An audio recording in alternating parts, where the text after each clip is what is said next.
Sanibonani, yanibingelela balandeli kwaMhlaba. Nani abantu abasizakalayo la ekhaya kwaMhlaba.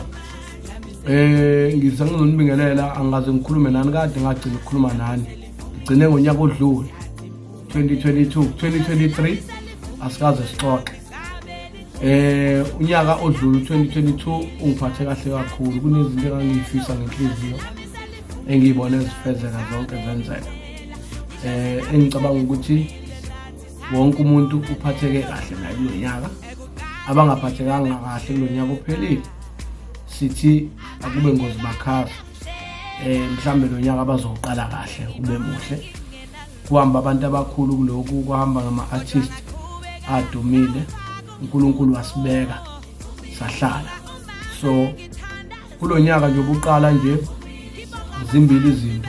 Mina ngaphandle kokuba inyanga ngumthandazi.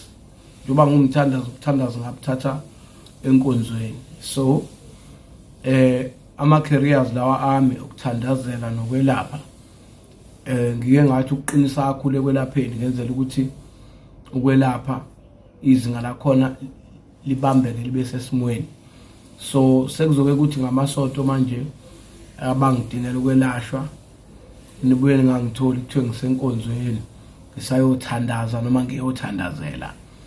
So kakhulukazi nizobona iministry nje noma inkonzo ezophakama sithandazela abantu, senza zonke izinto egameni lesithunywa sokukhuleka nesiko laseZayoni. So ngithi ngiphakamiseke lokho abaye babona isihluthu bacathi umuntu uyinhlali suthi. Hayi no, Sayoni naseZayoni inwele siyayiyeka. Engikucelayo ke ukuxwayisa ngako nokwakha nje abantu.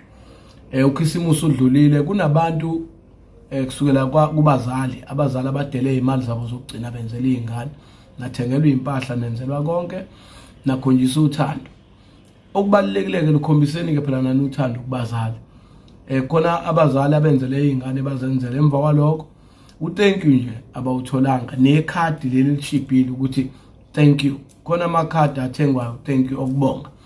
Kunabantu ababakhwenyana abenzela amakhosikazi abo into ezinkulu ezinhle ngoDisemba.